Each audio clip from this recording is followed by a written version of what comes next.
하나님 감사합니다.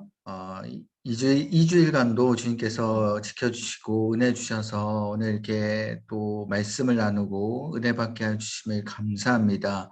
오늘 특별히 여호수아와 사사기에 대한 말씀을 나눌 텐데 주님께서 이스라엘 백성들에 향한 그 애절하고 간절한 그 마음이 아버지 우리에게 잘 전달되게 하여 주시고 우리의 삶 가운데 아버지 이스라엘 백성들처럼 우리가 어리석은 아버지 죄를 짓고 또 주님의 마음을 아프게 하는 우리의 삶 되지 않게 해주시고 하나님께서 매 발걸음 순간마다 우리의 발걸음을 인도하여 주시고 연약한 부분이 주님 안에서 다시 한번 강점으로 변화되게 하여 주시고 하나님 앞에 놀라운 축복을 받는 우리의 삶 될 수 있도록 역사하여 주옵소서.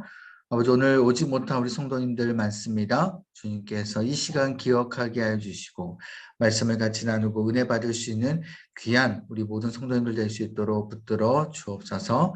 끝마치는 시간까지 함께 해주실 줄 믿사오며 예수님의 이름으로 기도합니다. 아멘. 네, 오늘은 이제 여호수아하고 사사기를 좀 보려고 합니다. 자, 우리가 이제 저번 시간까지 해서 신명기를 우리가 다 했어요. 네, 모세 오경이라고 해서 우리 신명기가 결국 이스라엘 백성들의 출애굽 그 전부터 해서 쭉 인도함을 받아서 이제는 결국 이 가나안 땅을 들어가기 바로 직전까지 온 것이죠. 그래서 신명기는 이제 앞으로 곧 있으면 이스라엘 백성들이 가나안 땅에 들어갈 터인데 어때요? 모세가 마지막 유언으로 이스라엘 백성들을 모아놓고 너희 이제 앞으로 가나안 땅에 들어가면 어떻게 해라? 하나님의 말씀을 잘 순종해라 라는 그 명령 그리고 그 유언이 바로 신명기이다. 그래서 여러분 이 모세오경이 한번 쭉 스토리를 한번 딱 생각해 봤으면 좋겠어요. 창세기 때부터 해가지고 하나님께서 아브라함을 택하셨고 그 아브라함을 통하여서 많은 민족을 이루셨죠. 그래서 400년이라는 시간이 흐른 다음에 이제는 출애굽기로 들어갈 때는 백성이 완성이 됐고 이제 하나님의 백성이 완성됐으니 이제 하나님의 땅을 차지하러 가야겠죠. 그래서 하나님께서 모세를 택하셔가지고 어때요? 이스라엘 백성들에게 출애굽을 인도하시는 그래서 애굽의 10가지 재앙을 내리고 출애굽을 시작을 해서 바로 가나안 땅을 들어가는 게 아니라 어때요? 지도를 보면 맨 밑에 이 시내반도 이 시내산에 있는 곳으로 가서 우리가 주일날 말씀드렸던 것처럼 10개 바로 10계명을 모세에게 주시고 그 땅을 차지하는 그 중간에 이스라엘 백성들이 하나님의 나라의 백성으로 변화되게끔 만드는 그 과정을 하나님께서 쭉 보여주셨어요. 그게 바로 레위기하고 이제 신명기인 것이죠. 그래서 땅을 차지하러 가면서 하나님의 백성으로 계속 훈련을 시키셨고 그리고 그 훈련시키는 그 과정 가운데 40년이라는 광야 생활이 포함되어 있어서 이스라엘 백성들이 하나님의 백성으로 온전하게끔 만들어가는 과정이 쭉 이어졌어요. 그래서 민수기 때 보면은 그 40년의 과정이 끝나고 드디어 38년 이제 39년째 되던 그 해에 이제 거의 드디어 이제 요단강 동편으로 가서 모세를 선두로 필두로 해서 요단강 동편 지역을 이제 점령하는 그런 장면을 우리가 보게 됩니다. 그리고 마지막 신명기 가서는 요단 동편까지 다 점령을 하고 동편에 루벤, 갓, 므낫세 반지파까지 이 두 지파 반이 요단강 동편 지역의 기업으로 받고 모세가 이제 마지막 요단 서편으로 가나안 땅에 들어가기 직전에 이스라엘 백성들에게 아까 처음에 말씀드렸듯이 이제 가나안 땅에 들어가면 너희들이 하나님의 말씀을 잘 순종해야 된다라는 것까지 쭉 이제 이어져 간 게 바로 이 모세오경에 대한 스토리였습니다. 그래서 우리가 다 이 스토리를 기억을 하시고 이제 여호수아를 이제 들어가면 될 것 같아요. 자, 그래서 이제 주제를 보시죠. 이제는 약속의 땅에 대한 부분적 정복과 분배 및 정착이다. 이 말이 무슨 뜻이에요? 쉽게 말씀드리면 여호수아의 주제는 땅 정복, 땅 분배예요. 쉽죠? 여호수아는 총 20장밖에 없어요. 24장밖에 없어요. 그 24장 가운데 12장이 땅 정복을 하는 거고 12장이 땅 분배하는 거예요. 그래서 이제는 모세가 비스가산이라는 곳에서 이스라엘 백성들에게 유언을 해서 이제 죽었어요. 그래서 여호수아가 이제 대신 모세의 뒤를 이어서 리더가 됐죠. 그래서 여호수아는 가장 먼저 하는 일이 이제 땅 정복을 하러 이제 들어가는 것뿐이에요. 앞에 모세가 모든 것을 다 털을 닦아놨어요. 그리고 이스라엘 백성들에게 모든 율법까지 다 줬고, 그래서 이제 여호수아는 행동만 하면 되는 겁니다. 그래서 행동의 시작이 어디서부터냐? 바로 요단강 건너가는 것부터 시작하는 거였어요. 그죠? 그래서 여호수아는 땅 정복하는 것, 그다음에 땅 분배하는 것, 딱 두 가지만 여러분 생각하시면 아, 여호수아는 땅 정복 분배구나 하고 완전히 마스터하게 되는 겁니다. 중요한 건 땅 정복, 땅 분배인데 뭐예요? 뭐가 이 기반으로 뭐가 이게 필요한 거죠? 믿음과 순종. 그냥 땅 정복, 땅 분배가 하는 게 아니에요. 믿음이 필요하고 순종이 필요한 거예요. 그래서 여호수아에게 정복하는 모든 과정을 보게 되면요. 하나님께서 이스라엘 백성들에게 굉장히 무리한 요구를 하십니다. 뭐 여러분 너무나도 잘 알다시피 이따 살펴보겠지만 여리고성을 정복할 때에 어떻게 정복을 했습니까? 창과 칼로 정복한 게 아니라 뭐예요? 여호와의 궤를 앞선 제사장들이 앞에 가고 그 앞선 나팔을 불고 그래서 7바퀴를 아무 말도 하지 않고 돌고 마지막 바퀴에서는 돌고 나서 함성을 지르고 이런 모든 방법들이 일단은 기본적으로 상식적이지 않잖아요. 전쟁을 하는 방식이 아니다라는 것이죠. 그러니까 하나님께서는 전쟁을 하는 그 방식을 완전히 뒤집으셨어요. 상식을 완전히 벗어난 행동을 이스라엘 백성들에게 요구를 했고 이스라엘 백성들은 뭐예요? 믿음으로 바라보면서 행동을 해야 됐고 하나님께서 말씀하신 것 하나도 빠지지 않고 순종하면서 전쟁을 치러야 된다. 그래서 믿음과 순종했다는 그 정복이 여호수아 내내의 이 주제가 흐름이 이어져 가는 것이죠. 그래서 모든 전쟁들이 다 이러한 전쟁들이었어요. 자, 그러면 이제 전체 내용을 한번 볼게요. 의미가 하나님이 자기 백성들을 통해서 우상을 섬기는 가나안 족속들을 여러 번 멸망시킵니다. 그러니까 한 번 전쟁한 게 아니라 여러 번 전쟁을 하게 되죠. 그리고 나서 이 전쟁은 거룩한 전쟁임을 하나님께서 이스라엘 백성들에게 알려줍니다. 자, 너희들 창과 칼로 전쟁한 게 아니지. 야, 너희들 힘으로 해봐야 되지 않는 거 알지? 내가 너희들 앞서가서 전쟁을 하는 거야. 이거는 거룩한 전쟁이야. 라고 지금 하나님께서는 알려주는 겁니다. 이게 첫 번째 의미인 거고 두 번째 의미는 뭐냐? 하나님의 백성들이 약속된 가나안 땅을 선물로 받았어요. 이거는 언제부터 있었던 약속입니까? 아브라함 때부터 있었던 약속이에요. 그러니까 이 시기가 얼마나 되는 시기예요? 적어도 400년 이상, 430년 이상 되는 그 많은 시간 가운데 하나님께서는 이 약속을 계속해서 지키고 있었어요. 그래서 결국은 그 약속이 이루어지는 것을 이 여호수아 때 드디어 보게 됩니다. 그래서 아브라함 때 있었던 그 약속이 여호수아 때 완전하게 이루어진다. 이게 두 번째 여호수아의 의미고 세 번째는 참되고 유일하신 하나님께 언약적 충성을 지속적으로 유지해야 된다. 자, 보세요. 여호수아 때 땅을 정복하고 땅을 분배받습니다. 근데 중요한 건 이게 이제 더 이상 끝이 아니라는 거예요. 이제는 어떻게 살아야 돼요? 가나안 땅에서 하나님께서 주신 이 모세에게 줬던 그 앞선 줬던 레위기와 그 신명기의 놀라운 그 율법들, 말씀들을 이스라엘 백성들이 이제는 잘 지켜야 되는 거예요. 이거를 너희들이 얼마나 유지할 수 있느냐. 그래서 너희들 얼마나 이 축복을 계속해서 받을 수 있느냐. 그게 바로 관건이다라는 것이죠. 하나님께서는 여호수아에게 그렇게 말씀하시는 거예요. 너희들이 땅을 정복하는 거, 분배받는 거 여기서 끝나지 말고 내가 명령했던 이 말씀을 너희들 지켜야 된다. 이게 바로 여호수아에 대한 말씀인 거죠. 그러니까 우리에게도 하나님께 기도해서 받았던 약속들이 있어요. 성취가 있어요. 그 성취 받고 우리가 너무 기쁘죠. 근데 기뻐해서 끝나버리면 되겠습니까? 아니라는 거예요. 앞으로 내가 그 언약에 대한 성취를 받고 내가 이 축복을 받았고 이 축복을 내가 어떻게 하나님 앞에서 내가 순종하면서 또 내가 잘 말씀을 언약을 잘 지킬 것인가 여기에 초점을 맞춰서 내가 행동을 해야 되지 그것을 잊어버리고 죄를 지어버리면 하나님께서는 똑같이 이스라엘 백성들에게 가나안 백성들에게 줬던 그 심판이 이스라엘 백성들에게도 이어진다라는 것을 보여주는 거예요. 우리에게도 마찬가지인 것이죠.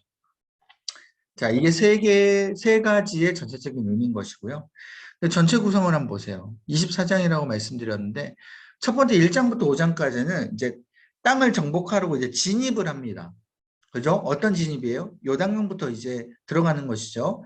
그래서 여러분들 여호수아를 읽다 보면 요단강 건너는 것부터 믿음으로 순종하게끔 하나님께서는 원하셔요.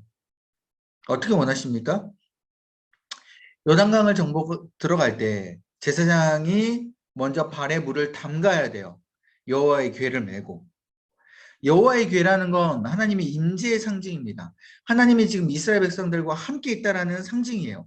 그러니까 제사장이 여호와의 궤를 메고 발을 물에 먼저 담근다면 하나님이 함께 하시는 그 상징이 물을 닿는 그 순간부터 어떻게 되는 거예요? 역사가 펼쳐지는 것이죠. 당시에는 말씀을 읽어보시면 알겠지만 추수하는 그 시기 가운데 물이 엄청나게 수위가 높아진 상황이에요.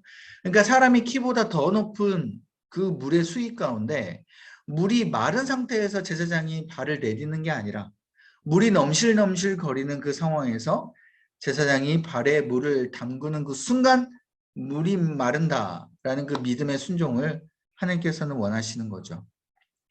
이때부터 이제 믿음과 순종으로 하나님께서는 역사하시는 거고요. 그래서 보시면 이제는 하나님께서 먼저 모세가 죽은 후에 여호수아를 통하여서 야 모세가 죽고 나서 너 두려워하지 마라. 내가 너와 함께 있겠다라는 것을 분명하게 말씀해 주시고 가나안 땅을 내가 어떻게 정복하겠고 내가 어떻게 너희들을 약속된 가나안 땅으로 인도해야 할지를 하나님께서 다 말씀해 주세요. 그래서 다시 한번 모세에게 주셨던 언약이 여호수아에게 언약으로 나오게 되는 것이고요.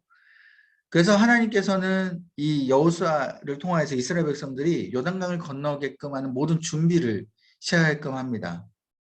그래서 방금 처음에 말씀드렸듯이 이 믿음으로 건널 수 있도록 하나님께서 하시고 특별히 이제 요단강을 건너고 나서 하나님께서 무엇을 원하시냐 할례를 행하도록 하나님께서 명령하세요. 여러분 한번 보세요. 할례가 뭐예요? 남자들이 할례를 하게 되면 그 당시에는 뭐 의술이 발달되지 않았으니까 할례하고 나면은 며칠간 알아 누워야 돼요. 움직일 수도 없어요. 적어도 한 일주일 정도는 할례하고 난 이후에는 아무것도 할 수가 없습니다. 그러려면 상식적으로 생각해 보면 하나님께서 이 할례를 행하게끔 하시려면 요단강을 건너기 전에 할례를 행하시고 다 낫고 난 이후에 요단강을 건너고 나서 바로 눈앞에 있는 여리고 그 적군에게 전쟁을 하도록 하나님께서는 그렇게 인도하시는 게 상식적으로는 맞아요. 그죠? 만약에 요단강을 건너고 나서 할례를 해버리면 바로 눈앞에 있는 가나안 백성들이 어떻게 됩니까? 공격을 해버릴 수 있잖아요. 그럼 이스라엘 백성들은 속절없이 죽을 수밖에 없어요. 그런데 하나님께서는 일부러 믿음을 요구하시는 거예요. 그래서 요단강을 건너고 난 이후에 바로 눈앞에 적군이 있음에도 불구하고 이제 텐트를 치고 그 안에서 할례를 행하고 거기서 며칠간 묵게끔 합니다. 왜 그러냐? 온전히 하나님을 의지하게끔 만드시는 거죠. 자, 너희들의 힘은 누구에게서부터 나온다? 하나님으로부터 나온다. 창과 칼을 그리고 너희의 힘을 의지하지 마라. 내가 온전히 너희들을 인도하겠다. 그런 하나님의 온전한 믿음을 요구를 하시는 겁니다. 그래서 여호수아는 아까 제일 처음에 말씀드렸듯이 믿음과 순종으로 모든 것들이 다 이루어져요. 여러분 여호수아를 읽으시면서 바로 이 주제로 이 믿음과 순종에 대한 흐름으로 여러분들 읽으시고 우리에게 적용을 해야 되는 거예요. 자, 그리고 특별히 할례를 행하게 하신 이유는 뭐냐면 아직 1세대 백성들만 할례를 했었고 2세대 백성들은 아직 할례를 행하지 않았어요. 그래서 민수기 때 이미 1세대 백성들이 다 죽었죠. 남은 백성들은 1세대 백성들은 거의 없었어요. 그런 상황에서 2세대 백성들에게 하나님과 언약을 맺는 이 할례를 행하게끔 하심으로써 이제는 우리들이 어떻게 되는 겁니까? 온전한 하나님의 백성이다라는 것을 이제 의식을 행하고 하나님 앞에 결단을 하면서 나아가는 것이죠. 그래서 이 전쟁은 온전히 거룩한 전쟁이다라는 것을 이스라엘 백성들은 이제 깨닫게 되는 것이고요. 자, 그 다음부터 6장부터 12장까지는 뭐예요? 이제 땅의 정복을 이루어 가게 됩니다. 땅의 정복을 가게 되는데 처음에 여리고성을 점령하게 되고 그 다음에 아이성, 그 다음에 기브온 주민들이 속여가지고 기브온 주민들은 점령당하지 않게끔 그런 속임수가 펼쳐지는 장면이 나오게 되고요. 이제 마지막은 가나안 남방 지역과 북방 지역을 정복하는 이런 이제 순서 흐름대로 이어져 가는데, 자, 여리고성을 보게 되면 하나님께서 말씀하신 대로 그대로 믿음으로 또 순종으로 정복을 하게 돼요. 그래서 아까 처음에 제가 말씀드렸듯이 상식적이지 않는 탈상식적인 방식으로 여리고를 점령하게 됐고, 하나님께서는 명령을 하십니다. 자, 너희들이 여리고성을 점령하게 되면 뭐예요? 모든 것들을 진멸하라라고 하나님께서 말씀하셨어요. 진멸하라는 뜻이 뭡니까? 하나도 남김없이 아내, 남편, 아내, 아이, 소, 가축 이런 거 다 상관없이 다 죽이라는 거예요. 그리고 모든 물품들까지도 다 없애라 라고 하나님께서 명령하셨어요. 그런데 다 진멸을 하고 있는데 아간이라는 바로 이 안 좋은 이 나쁜 사람이 어떻게 해요? 훔치죠. 물건들을 훔쳐가지고 땅에 묻어놓습니다. 그러놓고 다른 사람들은 모른 채 아이성 전투가 이루어지죠. 하나님께서는 이 여리고성에서 진멸하려고 했는데 한 사람이 훔쳤어요. 많은 사람들은 다 하나님의 명령에 순종을 했어요. 그런데 한 사람이 순종하지 않았기 때문에 하나님께서는 이 아이성 전투 가운데 패배하게 만드십니다. 그것도 많은 사람들이 죽게끔 하세요. 여러분, 아이성은요, 여리고성보다 훨씬 규모가 적은 성이에요. 여리고성을 점령했던 이스라엘 백성들이 아이성쯤이야 우리가 점령할 수 있겠지라는 교만함부터 시작해서 하나님, 우리가 아이성을 어떻게 점령해야 됩니까? 묻지도 않은 채 여호수아는 아이성을 전투를 시작하게 되는 거예요. 그래서 하나님께서는 화가 나셔서 아이성 전투에는 완전히 패배하게끔 만드십니다. 그래서 결국 아이성 전투에 패배하고 나서 이 아간이라는 자를 색출하고 아간을 죽이게 되죠. 그래서 사람들이 이제 깨닫게 돼요. 이 아이성 전투를 보니까 이 작은 성에 이렇게 점령도 못할 이런 상황, 우리의 힘 가지고 지금 점령하는 게 아니구나. 오직 하나님께서 인도하셔야지만이 점령할 수 있는 거구나 라는 것을 온전히 깨닫게 되고, 그때부터 이스라엘 백성들이 이제는 하나님을 더 의지하게끔 되는 그런 상황이 되는 것이죠. 자, 이런 사건이 이루어져 난 다음에 이제 기브온 주민들이 이스라엘 백성들의 소식을 듣고 두려워하게 됩니다. 우리도 이렇게 점령당하게 되는 게 아닌가. 그러니까 기브온 주민들도 가나안 백성들이에요. 그래서 이 기브온 주민들도 두려워했기 때문에 이제 꾀를 내게 됩니다. 이제는 이스라엘 백성들을 좀 속여야겠다. 우리가 가나안 백성이 아닌 것처럼 협약을 맺어야겠다 해서 굉장히 상한 음식들을 가지고 이스라엘 백성들을 찾아오고, 여호수아는 또 하나님 앞에 묻지도 않은 채 기브온 주민들이 말하는 것을 고지고대로 믿고 언약을 맺어버려요. 내가 이들을 죽이지 않겠다. 언약을 맺어버려가지고 이제 어떻게 됩니까? 죽이지 못하게 되는 거예요. 그 여호수아가 나중에 이 사실을 알고 이제 화가 나죠. 그래서 기브온 주민들을 이제 자신의 종으로 삼게 됩니다. 이제 죽이지는 못하니까 그냥 종으로만 삼게 돼요. 그리고 나서 이제 본격적인 전투가 또 시작이 되는데 가나안 남방 지역을 이제 다 점령을 하고 북방 지역을 점령하는데, 중요한 건 남방 지역과 북방 지역에 하나님께서 인도를 하시는 방법이 뭐냐? 다 흩어져 버리면은 전투가 어렵지 않습니까? 각계 전투하는 것도 다 어렵잖아요. 그러니까 하나님께서는 다들 연합하게끔 만듭니다. 뭉치면 살고 흩어지면 죽는다라는 이 소식을, 이 사실을 이 가나안 백성들이 철저하게 지켜요. 그래서 흩어지면은 다 그냥 일일이 찾아가서 점령하는 게 힘드니까 남방 지역은 남방 지역대로 뭉쳐가지고 이스라엘 백성들을 대적을 하는 거예요. 그래서 손쉽게 다 물리칠 수 있게끔 만들고, 북방 지역도 마찬가지로 다 뭉치게끔 만들어서 손쉽게 점령해서 죽이게끔 만듭니다. 그래서 하나님께서 이 승리하게끔 만드시는 것이죠. 그래서 하나님께서 이렇게 다 전투를 하게끔 만드시고 땅을 다 정복하게끔 만드세요. 자, 그 다음부터 이제 13장, 22장까지는요. 정복을 했으니 이제 분배를 해야겠죠. 이것도 믿음과 순종을 통하여서 우리들이 저 땅을 분배를 받겠습니다. 라는 것을 하나님께서 원하셨어요. 적극적인 어필을 원하신 것이죠. 그런데 결국은 땅을 정복을 하긴 했지만 그 정복한 그 땅 가운데 이스라엘 백성들이 적극적으로 내가 저 땅을 차지하고 우리 지파 가운데 소유로 갖겠습니다. 라고 적극적으로 다들 안 하는 거예요. 그래서 결국 여호수아가 이 땅을 기업으로 줄 때, 지파별로 땅으로 줄 때 제비를 뽑게끔 만듭니다.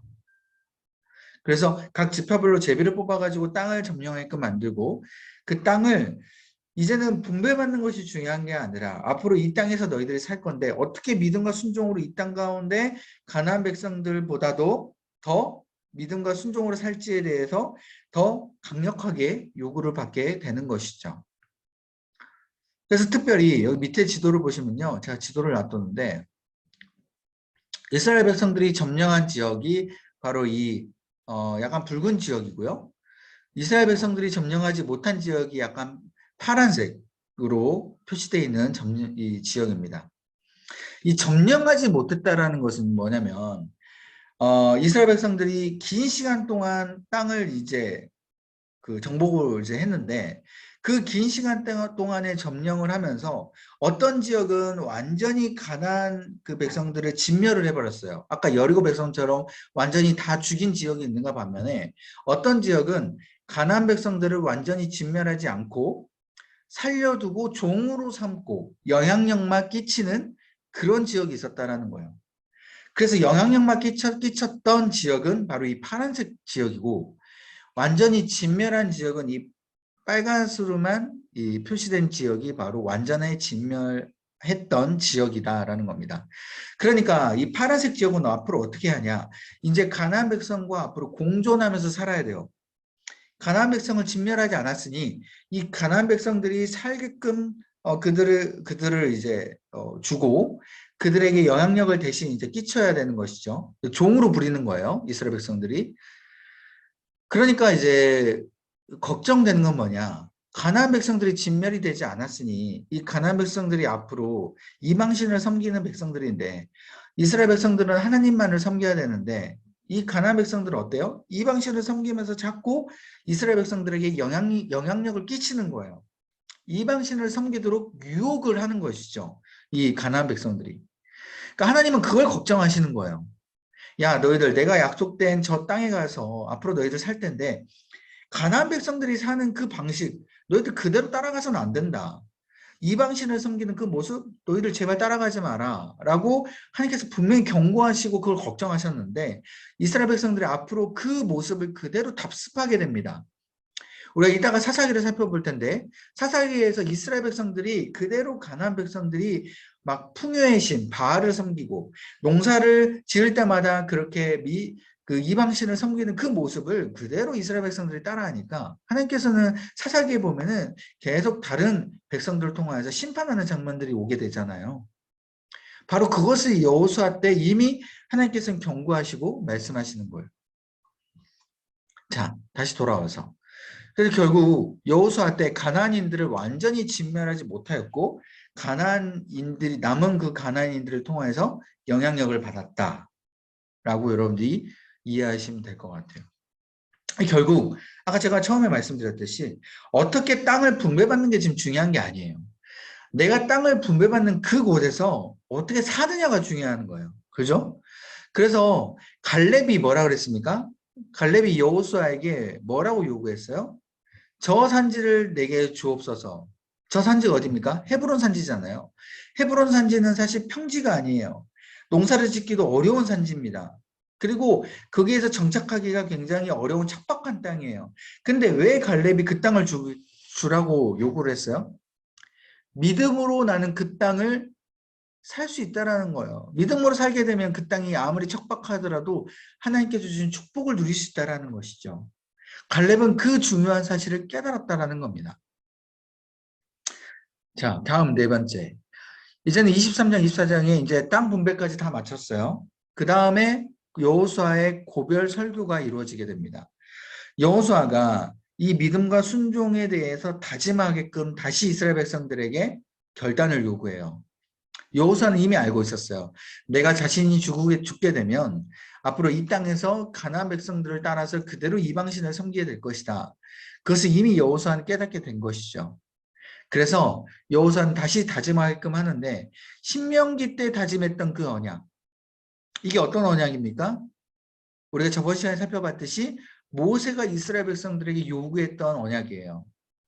그래서 그리심산, 에발산 두 산에 올라가서 각 지파가 흩어져 가지고 두 산에서 뭘 선포합니까? 한 산에는 저주를 선포하고, 어떤 저주예요?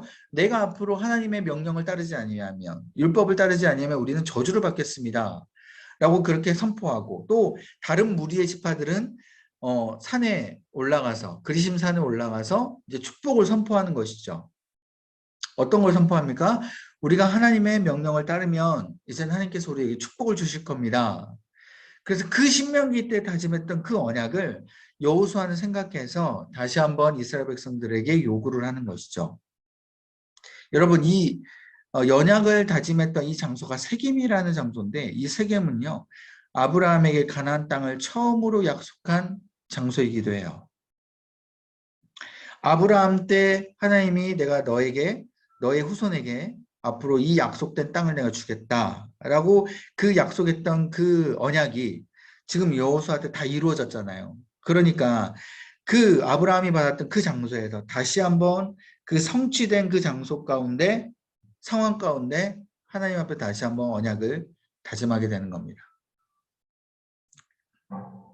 그래서 여호수아는 이렇게 고별 설교를 하게 되고 이제 죽게 되는 것이죠. 이 고별 설교에 세 가지 의미가 있어요. 자, 첫 번째는 아브라함부터 가나안 정복까지 역사에 대한 하나님의 그 신실하심을 보여주게 됩니다. 여호수아가 회상을 하게 되죠. 야, 아브라함 때부터 너희들에게 이미 약속해 주셨다, 하나님이. 그 약속이 지금 400년이라는 넘는 시간 동안 지나서 이렇게 성취되지 않았냐. 하나님은 결국 신실하신 분이시다. 그러니까 너희도 이 하나님의 신실하심을 기억하고 끝까지 하나님 앞에 말씀으로 순종해야 된다. 이런 의미가 있는 것이죠. 자, 두 번째. 여호수아는 이스라엘 백성들에게 요구하게 됩니다. 하나님은 오직 유일신이시다. 하나님만 섬기기를 원하신다. 그러니까 너희들 양자택일해라. 이방신을 섬길 건지 아니면 하나님을 섬길 건지 양자택일밖에 없다. 그 가운데 회색지대는 없다. 하나님도 섬기고 이방신도 섬기는 이러한 것은 없다. 그래서 너희들이 양자택일할 때 하나님만 섬기도록 너희들이 선택하고 앞으로 이 선택한 것에 대해서 결단했으니 꼭 지켜라. 여호수아는 그것을 요구하게 되는 의미가 있고, 세 번째는 이스라엘의 백성의 화답은 오직 여호와밖에 없습니다 라고 그렇게 고백하고 이 고별 설교의 세 가지 의미가 있게 돼서 이제 끝나게 되는 것이죠. 여호수아의 고별 설교를 보게 되면요, 모세의 고별 설교하고 너무 비슷해요. 그죠? 모세도 신명기 때 이스라엘 백성들을 모아놓고 결단했으니 너희들 양자택일해라. 하나님만 섬기도록 선포해라. 이스라엘 백성들도 똑같이 오직 우리 하나님만 섬기겠습니다 라고 1세대 백성들이 그렇게 2세대 백성들이 그렇게 고백하고 마치게 되는 것이죠. 이렇게 해서 여호수아가 끝나게 돼요. 그래서 여호수아는 땅 분배, 땅 정복이고요. 밑에 4페이지에 이 지도가 있었는데 이 지도는 이제 나중에 이렇게 여호수아가 땅을 분배해서 이렇게 살게 되는 모습을 보여주게 됩니다. 특별히 좀 보시게 되는, 좀 주목해야 될 지파들의 땅 보면요, 이 유다 지파를 한번 보세요.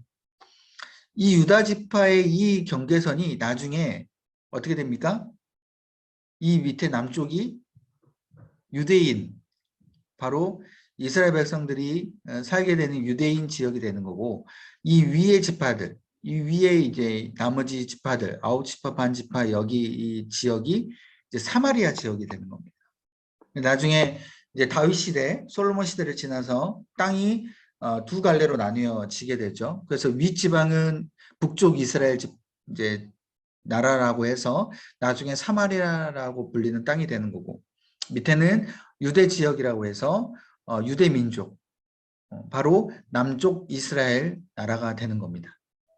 그래서 앞으로 이 유대 지역, 남쪽 이스라엘 지역이 바로 계속해서 하나님의 역사가 이루어지는 모습을 보게 되는 것이죠. 자, 이제 사사기를 한번 보게 될게요. 자, 여러분, 사사기는 이제 여호수아가 죽고 나서 그 이후에 이제 지도자들이 없게 됩니다. 모세와 여호수아는 강력한 왕권, 그리고 정치력을 발휘해서 이스라엘 백성들 앞에서 계속 인도해 왔다면, 이제 여호수아가 죽고 난 이후에 여호수아의 후계자가 이제 없게 돼요. 하나님께서는 특별히 여호수아의 후계자를 세우지 않았어요. 그래서 이 사사기가 사사 시대라고 그러는데, 이 사사 시대는 강력한 리더가 없기 때문에 중구난방이 됩니다. 이제 자신들의 뜻대로 살게 되고, 이스라엘의 왕이 없게 됨으로써 각자 자기의 소견에 오른 대로 행하는 모습을, 바로 이 사사 시대 모습이라고 우리가 할 수 있어요. 그래서 이제는 여호수아가 죽고, 여호수아 엘르아살 시대죠. 이 엘르아살은 이제 제사장인데, 여호수아 엘르아살 시대가 이제 저물고, 하나님께서 이스라엘 백성들, 그러니까 출애굽부터 해가지고 이스라엘 백성들을 가나안 땅으로 어떻게 인도하셨는지, 이 행하는 하나님의 그 놀라운 일들을 아는 자들이 이제 없어지기 시작합니다. 그러면서 하나님을 이제 섬기지 않기 시작을 해요. 아까 말씀드렸듯이 여호수아 때 가나안 백성들이 아직 살아있기 때문에 그 백성들이 살아있는 그 행동, 행위들을 그대로 이제 답습하기 시작을 해요. 그래서 이방 민족 신을 이제 섬기게 되는 것이죠.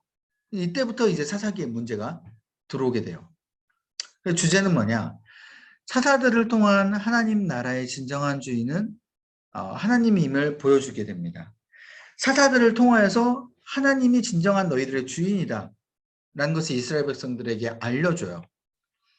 그래서 사사기는요, 계속해서 반복이 돼요. 조금 이따가 살펴보겠지만 이 밑에 사사기 순환 구조를 보시면 이스라엘 백성들이 범죄하게 돼요. 이방신을 섬기면서. 그럼 하나님이 화가 나셔서 징계를 하시죠. 징계를 할 때 어떻게 징계합니까? 이방 민족을 통하여서 공격하게끔 만들어요. 그래서 종으로 삼아버려요, 이스라엘 백성들을. 그럼 이스라엘 백성들이 고통당하겠죠. 그래서 하나님 앞에 회개하게 됩니다. 하나님, 우리가 잘못했어요. 그러면 하나님이 인자하시기 때문에 그 회개를 듣고 사사를 보냅니다. 사사가 이스라엘 백성들의 리더가 돼가지고 이방 나라들을 공격해서 정복하게 돼요. 그래서 구원하게 되죠. 그러면 이제 이스라엘 백성들이 좀 정신 차려가지고 이제 하나님을 섬기다가 다시 시간이 지나면 어떻게 돼요? 다시 망각하게 돼요. 그래서 또 이방신을 섬기게 되는, 재범죄를 이루게 되는 이런 순환 사이클이 계속해서 사사기 시대는 이루어지게 돼요. 그래서 하나님은 계속 사사를 보내줍니다. 이스라엘 백성들이 다시 범죄를 지을 걸 알면서도 사사를 보내서 이스라엘 백성들이 다시 하나님 앞에 돌아오게끔 만드는 하나님의 그 인자하심을 우리가 볼 수 있게 되는 것이죠. 그래서 계속 사사를 통하여서 야, 정신 좀 차려라. 내가 너희들의 주인이다. 라는 것을 하나님 계속 알려주는 거예요. 자, 그러면서 왜 사사라 그러냐? 왜 모세와 이스라엘처럼, 그러니까 모세와 여호수아처럼 왜 이렇게 진정한 리더를 한 사람을 통해서 이렇게 직권적으로 보내주지 않냐?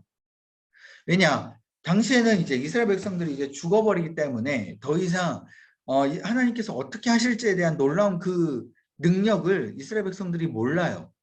그렇기 때문에 이 통제가 잘 안 되는 상황이 오는 것이죠.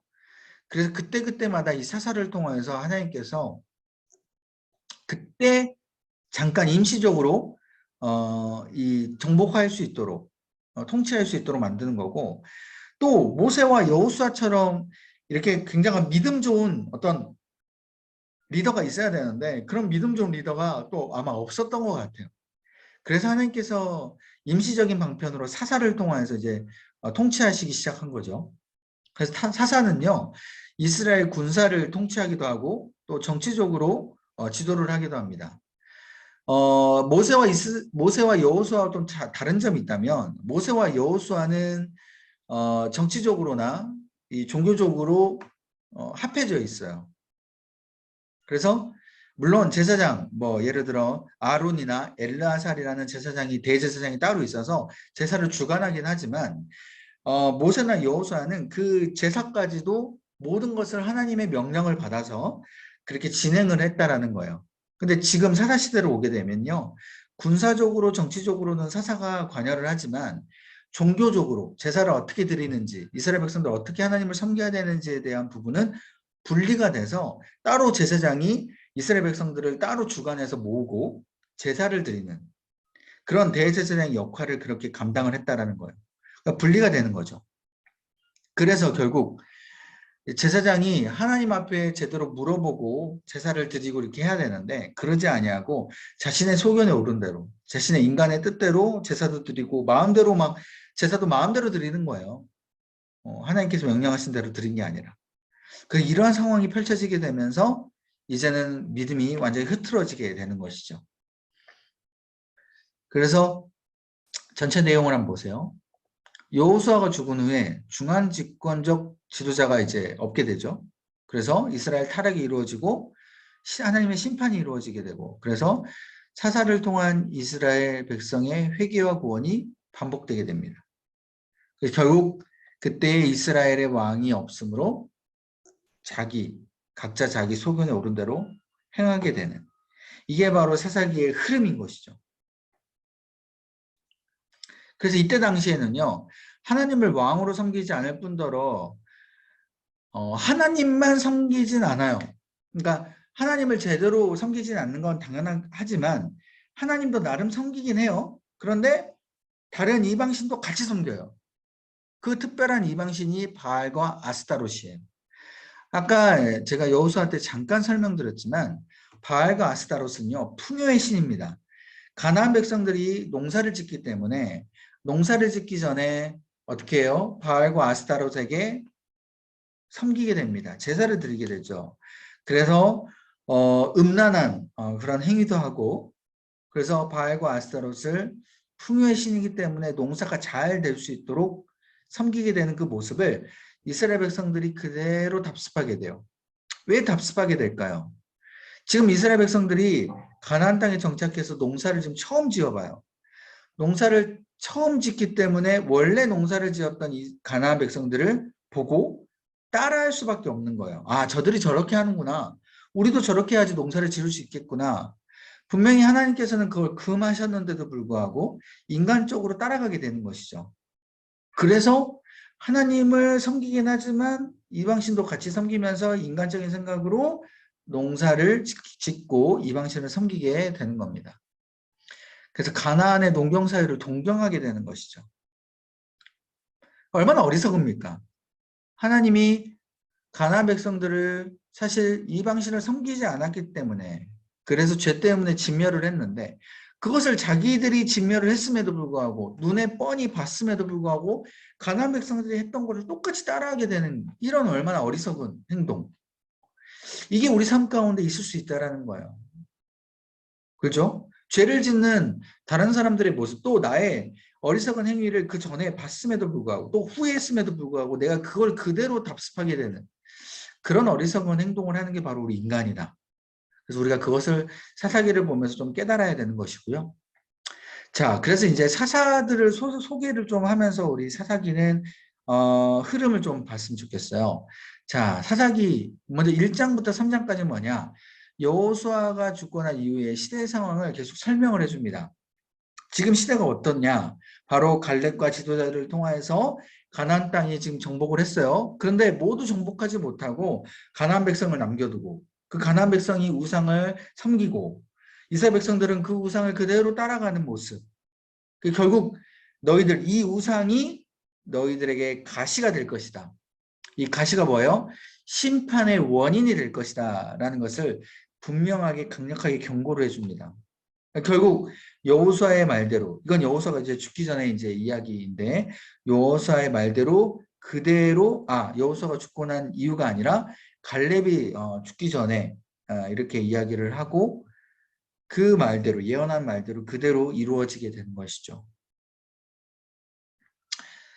자, 그 사사들은요, 총 1대부터 13대까지 이루어져 있어요. 그대로 보시면 되겠는데, 특별히 이 사사들을 보면요, 여러분들이 좀 눈에 띄는 사사도 있고 눈에 안 띄는 사사들도 있잖아요. 일단은 파란색으로 표시된 이 사사들은 기본적으로 대사사입니다. 대사사. 대사사가 뭐냐? 사사는 두 개로 구분할 수 있어요. 대사사와 소사사로. 대사사는 정치 군사력을 같이 영향력을 끼칩니다. 그러니까 이스라엘 백성들을 재판까지도 해요. 뭐 이스라엘 백성들이 예를 들어 송사를 하거나 뭐 분란이 일어나면 중재도 해주고 재판도 해요. 단순히 군사적으로만 이스라엘 백성들을 구원해 주는 게 아니라 정치 군사력을 같이 영향을 끼치는 거죠. 이걸 바로 대사사라 그래요. 그래서 온니엘, 에후, 삼갈, 뭐 드보라, 기드온, 입당 이런 사사들을 보면요, 다 영향력을 끼치게 되는 것이죠. 단순히 뭐 사사들이 분량이 많아서 대사사라고 하는 게 아닙니다. 근데 그럼 소사사는 뭐냐? 소사사는 오직 정치력만을 영향력을 끼치는 거예요. 어떤 정치력이에요?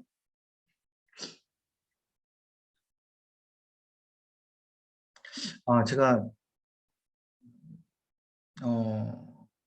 조금 이거 헷갈릴 수 있는데 정치력이 아예 그 전쟁을 안 했다라는 뜻은 아닙니다.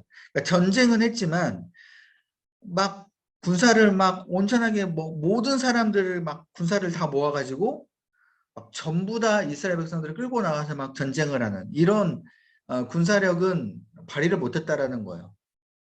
그래서 재판을 하되 이스라엘 백성들에게 소수만 일부만 데리고 나가서 이스라엘 백성들이 군사를 발휘해서 구원해내는 그러한 영향력을 끼친 사사가 바로 소사사라는 거예요. 예를 들어 여러분들이 잘 알고 있는 이 삼손. 삼손이요, 이스라엘 백성들을 전체 다 끌고 가서 전쟁을 하지 않아요. 자기 혼자서 막 3천 명을 죽여버리기 때문에 그냥 몇 명 데리고 가가지고 전쟁을 펼쳤고, 뭐 돌라, 야일, 입산, 엘론, 압돈 이 사람들도 전체를 다 끌고 나가진 않았어요. 그래서 바로 이런 사사들이 소사사입니다. 자, 그리고 마지막 또 특징이 마지막 사사를 보세요. 사무엘. 이 13대 사사는 바로 사무엘입니다.